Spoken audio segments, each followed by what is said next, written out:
So I'm here at Papadops with the famous Miss Lola, and she had insisted that we come to Papadops and experience their amazing food.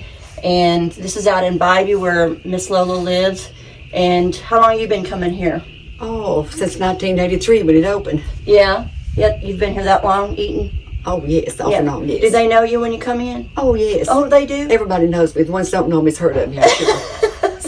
All right, yeah, everybody should hear. Miss Lola has a tiny home establishment out here in Bybee, and she's become a good friend, and I just wanted to share this with you guys because I don't think enough people know about Papadops. It's literally in the middle of a farm. Farmland. It really is farm. On Broad Thicket Road. On Broad Thicket Road. I'm not sure I could even get here unless David was driving me. So it's amazing. The food is amazing, and I'm going to talk to the owner, and we're going to share some of the food with you guys. And just thought you should know there's a great place if you live in Tiny Town or anywhere in Newport or Morristown. We just had a lady come in from Morristown asking for a menu because she'd heard about Papadops. So it's a great place to be. Yes. All right, I'm here with Leah Overholt. She's the owner of Papadops here in Bybee. So I'm gonna let her explain kind of the history of this place, and it's a restaurant that has amazing food. I discovered it about a month ago, and now I'm addicted. So anyway, you go ahead and tell us, Leah, about what's going on here. Okay. Well, I decided I needed a job here on this farm because I didn't like the farming side of it. My husband loved it. I did not. I said, I want to do something. I want to have a restaurant. Okay, where do you want it? I said, right down here. We live up by that house over there that you just passed. So we live there. I said, very near. I don't want to have to run to town and all that. So we started, there was one room here that was a tenant's house when they worked on the farm. And we took that and made that into a game room to start with, so we can be getting some money in and getting used to the idea of running something. Then we started building onto it, and we built the first little area that you see over there, and started cooking. Neither one of us really was a chef or anything. And what year was that? That was in 82. Were these family recipes? Yeah, just we cook what we like to eat. So my husband loved steak, so we started doing steaks and hamburgers, and I did the pastas and stews or whatever other things, soups. And that's how we started. So it got very busy in no time at all. All it took was a few people coming by and coming in and tasting the food, and they told other people, and we were full. In about 8 months, we were full all the time. Word of mouth spread quickly. Yeah, so we started adding to it. We made that little room over there, which we called the porch room. There was a porch in front of the building, and we took part of the porch and made that little room. Then that wasn't enough, so we made the garden. We put the garden out because it was just rocks. Well, we just built a nice patio with a cover over it. But instead of a cover, my husband decided to make a tree that would cover the patio, especially for the summer, for the sun, So we took 6 branches of a bush called Manhattan euonymus that never grows into a tree. It's always a bush, and it's a very prolific bush. It grows really good. So he put it around an old tree that was there, and started growing, and he put it around the tree. And when the tree was very sick and died in about 3 or 4 years, we cut it out very carefully and made the tree that's out there. So I love that. It's beautiful so out that there. is 1 in a million. There's no other tree like that anywhere. Now, when do you open up the patio first? We open it as soon as the weather starts getting better, maybe in end of March, April. Yeah. Today would qualify. Yeah. So that's the patio. And then we built this area, which is the garden room. And that way we extended the kitchen as well. So because the business was demanding it. Of course, people tell us, why don't you build some more? No, we don't want any. You have all you need, you can handle I right think now. this is all we need. Making it bigger is not going to make it better. Right. I think it is better to stay this size. People don't mind waiting.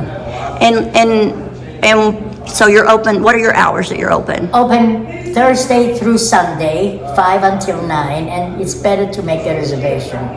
Yeah.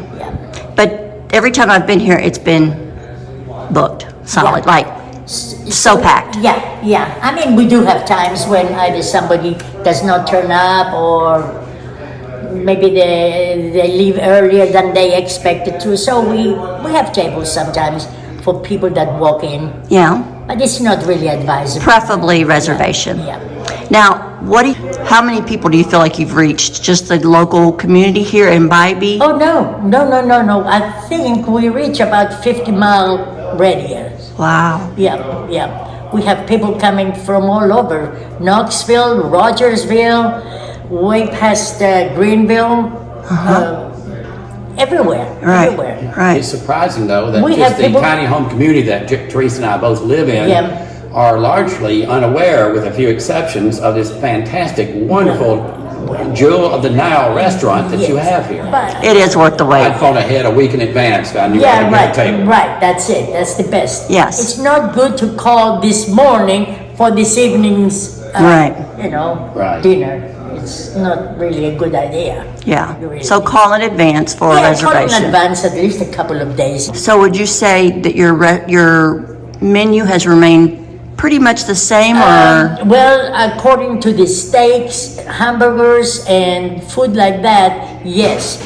But Gary Ogle is a trained chef, and he has his own recipes that he likes to do, which is wonderful because he's a great chef.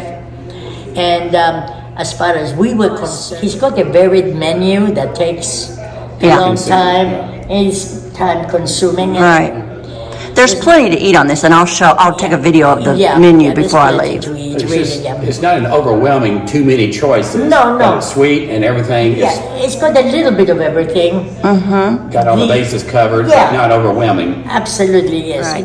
What would you say is your best entree? Or most popular? Well, I would say there is a couple of things. The steaks are very, very popular, and the hamburgers. Oh, Hamburgers are because they're great. They're great hamburgers. yeah. And the other things are pastas. So really, there is. I've had the pastas at Yeah. the times I've been here, Yeah. and I like dream about them. They're superb. I'll text Portion. him and say, I can only think about that angel hair pasta. We've Yeah. got to go Friday. Yeah. It's wonderful. I mean, it gets on your mind, and it's all I can think about. Absolutely, yeah. And other restaurants serve pasta and Alfredo sauce and all that, but he makes these things from scratch. Yeah. The Alfredo sauce is made every day from scratch. We don't get some can and open it and mix water with it or anything. Right. And soups are made from scratch. We don't get ready-made soups. Desserts sometimes are bought. Yeah. Because you don't always have time Yeah. for dessert when you have all those other things. And I've heard in the past that folks have flown in from out Yes, of state yes, to eat yes, here. Tell yes, us yes. about that. well, our field is right over there, and they would fly in the small planes, where they can just get in. Yeah, we had 3 people that had their own planes that would come and bring people here to eat. Maybe people should book their flights in advance for Papadops. Yeah. It was funny, because sometimes, and they would walk from the plane to come here, but I would take them back to the plane. Oh my goodness. Now, where was that field? The field? Is that one next, after this. Over there? Yeah. After these trees. Yeah. That field, yeah. On that side? Yeah. I'm Wow. assuming someone that flies in is not doing the drive-through takeout. No, I don't think so. Wow. But if they had anything. So you else- have real fans that come here. Yes, we do. We That's have, when you reach legendary status. There's only one sign Papadops when you make that right turn into Briar Thicket Road. Yeah. So, yeah. I mean, it's not like your billboards promoting your business, but the word has circulated and gotten out. Right, yeah. You don't need, like people would say, oh, you've got to choose location. That doesn't always mean business, because we certainly did not choose location here. When we decided to do this, there were pigs over there, cows over there, horses over here, and that's all. And people, when passing by and asked what we are doing, we are building a restaurant, they said, you're crazy. I know. What do you want to build a restaurant here?